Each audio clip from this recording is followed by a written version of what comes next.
विद्यार्थियों, good morning.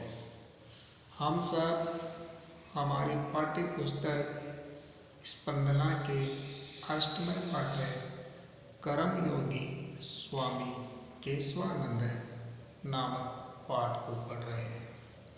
इस पाठ में हमने 2 गद्यांश पढ़े हैं। आज तीसरा गद्यांश प्रारंभ करेंगे।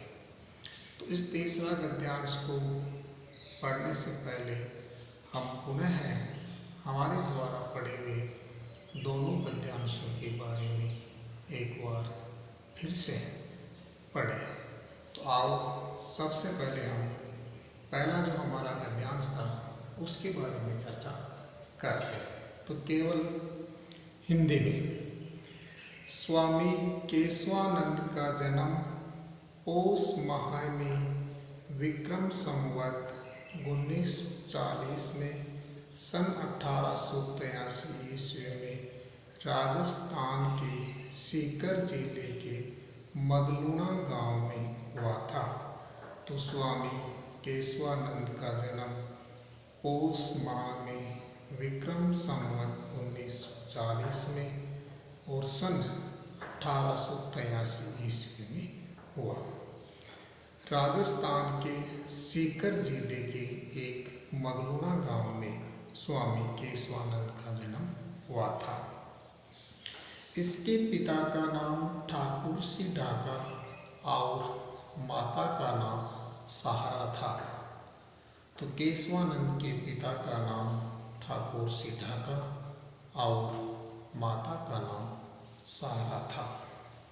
बचपन में केशवानंद का नाम बीरमा था और बाल्यकाल में केशवानंद का नाम बीरमा था।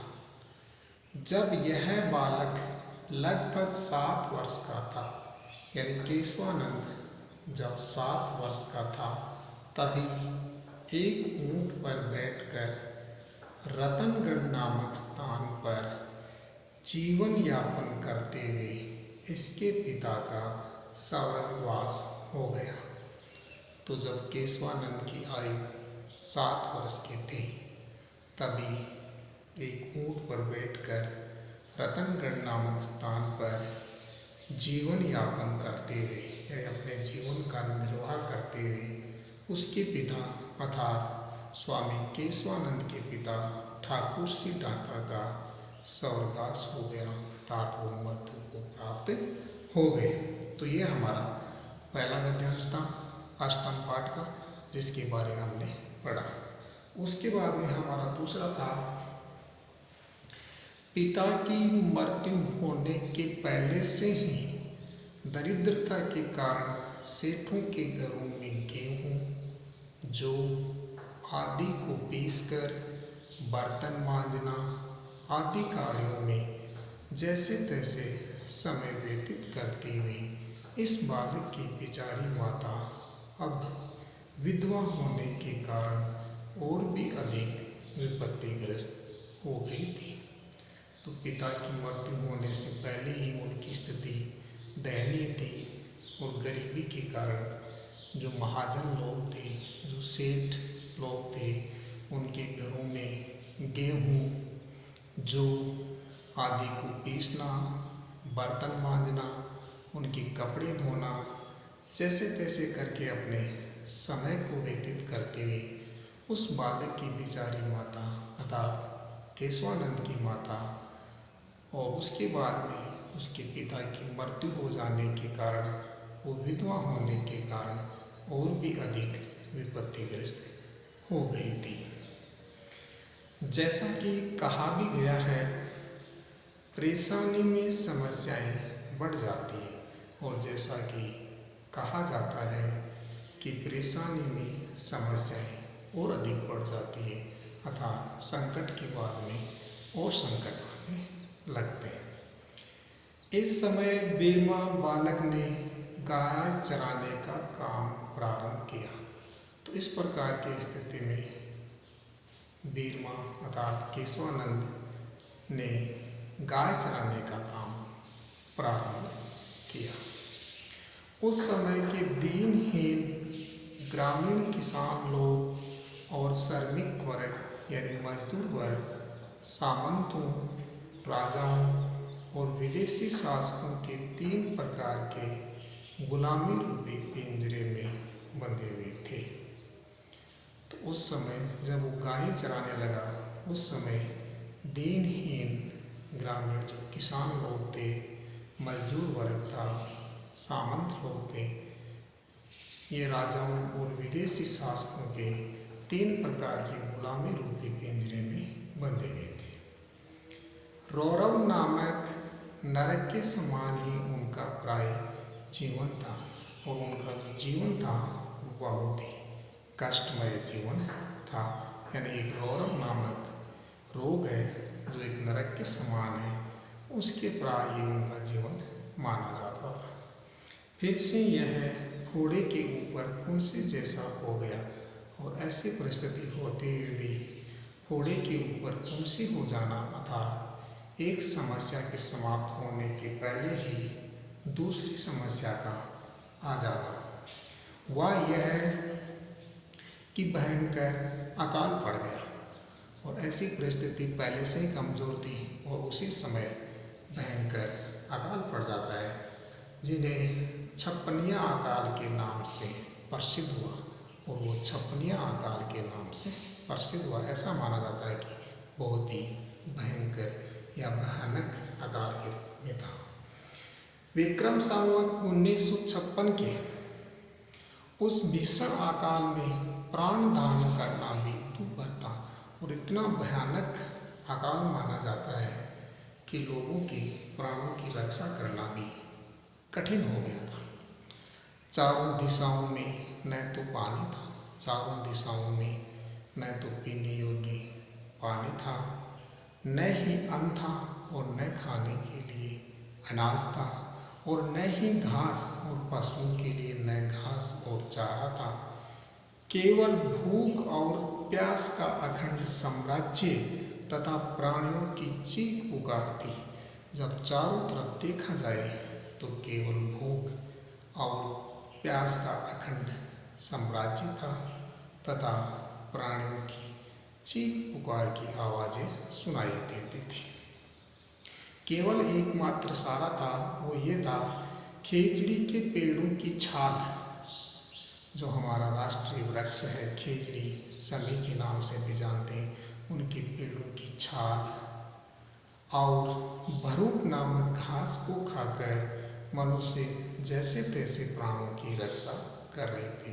एक खेजड़ी के पेड़ों की छाल और एक भरूक नामक घास होता है, जिसके अंदर जब उसके बीज को छोड़ा जाता है तो एक बाजरे का सा दाना निकलता है। उनको इकट्ठा करके मनुष्य खाते थे और जैसे तैसे ही अपने प्राणों की रक्षा कर रहे थे। प्राय है पशु तो मृत्यु के ग्रास बन चुके थे और पशु समय से पहले ही मृत्यु के प्राप्त हो गए थे। ये माता पुत्र भी नगर नगर और गांव गांव भटक रहे थे।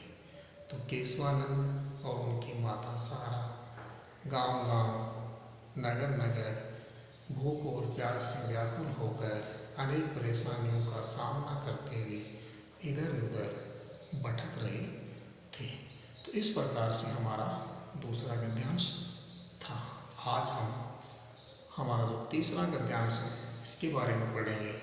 तो देखिए, पहले इसको संस्कृत में पढ़ते हैं। अस्मिन् एव अंतरे सततं दुर्भिक्ष प्रातरणे जर्जरिता बलवद् अवस्था च वीर्मा जन्ये अपि षोडशवर्षदेशीयम् इमं किशोरम् एकलं विहाय दिव्यं प्रयाता।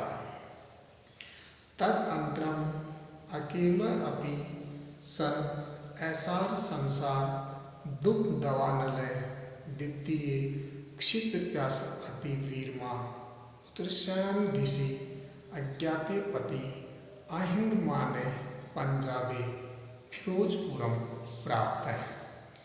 तत्र केनापि कृपालुना आर्य समाजस्य अनाथले परिचितो अयं वीरमा रोटिकाया अक्षर ज्ञानस्य च युगपत् दर्शनम् इदं प्रथमतया अकरोत्।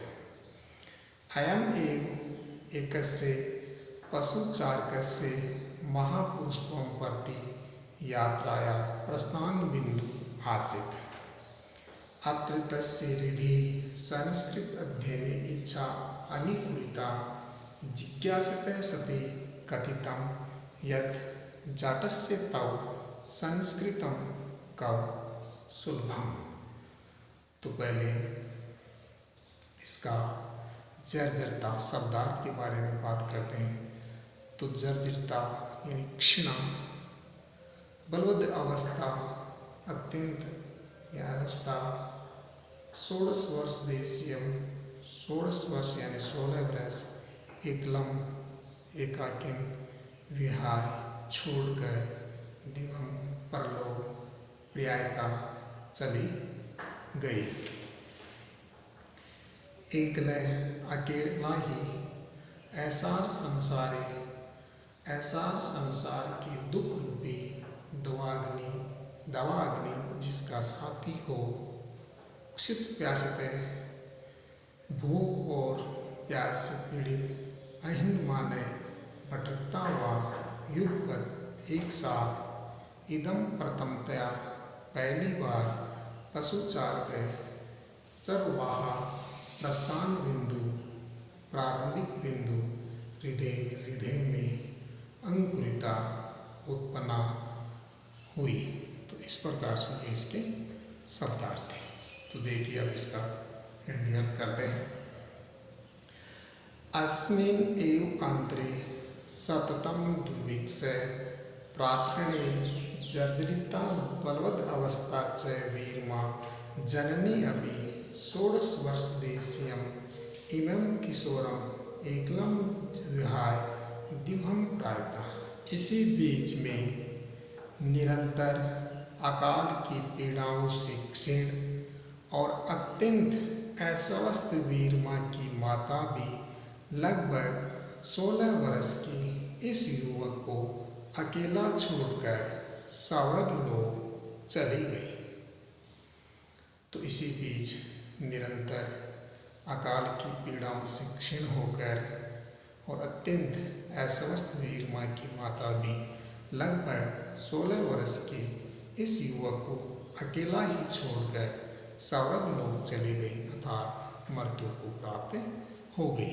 यानी केशवानंद के पिता की मृत्यु जब केशवानंद 7 वर्ष का था उस समय हो गई, और माता की मृत्यु जब केशवानंद 16 वर्ष का था उस समय उसकी माता की मृत्यु हो जाती है।